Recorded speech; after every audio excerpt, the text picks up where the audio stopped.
Okay, wake up, I've got another retro review for you, and it's a cracker today. I want to take you back to 1987. Dirty Dancing had just hit the cinema screens. Margaret Thatcher and Ronald Reagan were running the show both sides of the Atlantic, and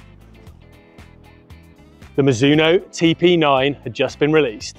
We've partnered up with Golf Clubs for Cash, leading retailer of pre-loved equipment, and they've provided us with some absolute gems to test. And I'm really looking forward to this one today, because for all the hollow bodied technology and multi-materials that are used in irons today, how much can really have changed in 40 years in a pure forged blade? I've picked these up for the bargain price of $117.99 for a 3-to-pitching wedge set, and they come with dynamic gold S300 shafts and some pretty brand new Golf Pride Tour Wrap grips, which is a real bonus. Now, they are a little worse for wear. There has been some use certainly over that period of time, but the grooves are actually pretty good, so I'm quite looking forward to hitting these. Now, these were made famous initially by Sir Nick Faldo, who put these into play first in spring of 1987 before going on to win the Open Championship with them just a few months later. So I wanted to put these today up against the modern equivalent. So I've brought with me the Mizuno Pro 241 irons, and they are gorgeous. So for context, these come in at £1,399 for just a 4-to-pitching wedge set, or around £200 per club mark. So essentially you could get 2 full sets of these for the price of 1 stick of these, which is all well and good, but do they perform? First up, just to touch on the looks. For clubs that were built 40 years apart essentially, there's actually a lot of similarities, but there are some subtle differences. First up, the finish. In the Mizuno Pro 241, they've opted for kind of a brushed satin finish, which does look super sophisticated. But in the TP-9, they've opted, as was the fashion back in the day, for a much more gloss chrome finish, shining away in the bag. Now, down behind the ball, this is where sort of the differences come in. The Pro 241 is a little bit more rounder in profile, whereas the TP-9 is a bit boxier, a little bit more angular, and it's got a slightly harsher transition from the hosel into the top line. And one more thing, and now this is more of a very much an aesthetic thing rather than performance related, but the ferrule length. This was very much a trend back in the day. In the TP-9 here, you can see the ferrule is probably around at least twice as long on the old TP-9 as it is on the Pro 241, which again is just a trait of older clubs. So I've spec'd these clubs out, and they're actually the exact same length and the exact same swing weight, but the lofts, as you can imagine, are quite different. The 7-iron loft on the TP-9 is coming in at 38 degrees, which I'll pop the full specs up on the screen now, whereas the Pro 241 7-iron comes in 4 degrees stronger at 34 degrees. And it's interesting to see how in the longer irons, the lofts are still pretty comparable, but they start to bunch up down the bottom end of the bag, which, like I say, is just an interesting thing to note. So let's hit some away and see what the numbers say.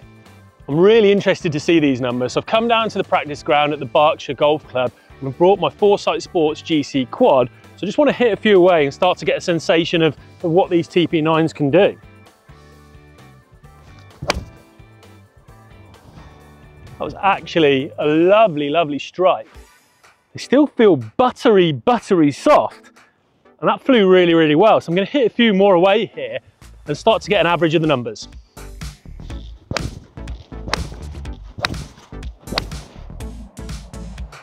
Okay, so let's switch over to the Pro 241 and see what this has got.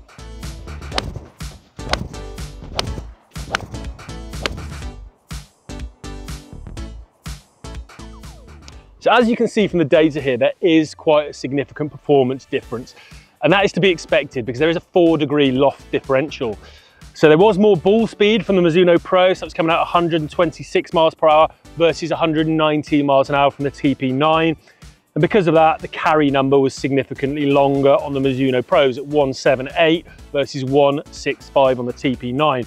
Spin was a little closer than I thought it would be, with only a couple of hundred revs really between the two, but I would probably suggest the spin numbers compromised a bit on the TP-9 because those grooves are a little bit older and a little bit duller.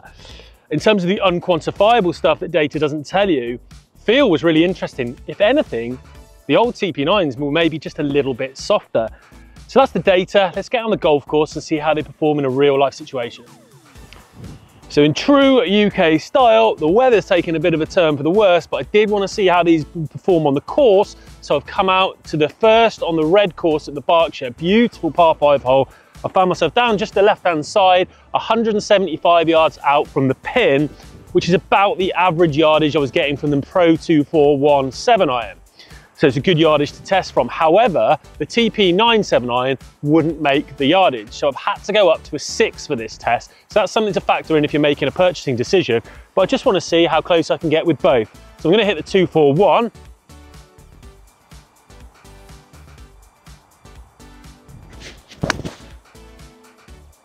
That's pretty good. Looks about 20 foot right of it. Yeah, just past pin high, probably right fringe, maybe just right edge of the green. So a pretty solid result. So let's see how the TP-9 gets on. Just clean that grip a second. So as I was saying, I've had to go up to a 6-iron because of the yardage difference, but when you look down behind the ball, because there is so much more loft, it essentially is the same loft as that. So I'm basically hitting the same club. So let's see how we go. It was a really nice strike. That's come out a bit jumpy though, I think. Yeah, that's carried. That was a great, in terms of line, it was all over the pin, but it's just carried the green. So I'm wondering whether the older groove's been a bit more worn, less traction, maybe more prone to flyers. Interesting. So one thing that a lot of blade purchasers want to see is workability. They like the ability to move the ball left to right to left, high, low, and manipulate those trajectories. And I'm in a situation here that requires it. I'm down the left-hand side, I've got this big tree right in line between my ball and the pin, so I'm gonna have to maneuver something around it. So I'm gonna go right at the tree and try and turn it, and I'm gonna do that with both of these irons and see what they've got. So I'm gonna start with the TP-9. So to do that, I'm just gonna aim a little bit right. I'm gonna hood that face in and try and maneuver it around. I've done a good job there. If anything, just overturned. That's on the left-hand side of the green. Really good shot, pleased with that. That had a lot of movement, so that was pretty good. Let's see what the Pro 241's got to offer there. I'm gonna put it back in the exact same spot, even slightly in its divot maybe. And we're just gonna do the same again. Gonna aim down the right-hand side, hood that face in. Oh, and that's pretty much perfect, I think. Pretty good, that's about 20 feet, 15 feet maybe right of the stick. Pretty good effort from there. Both of those balls moved a lot, and I'm pretty impressed with the workability of both of those irons. Well, that was a lot of fun, but the aim of these retro reviews is always to find out whether the older club can still cut the mustard.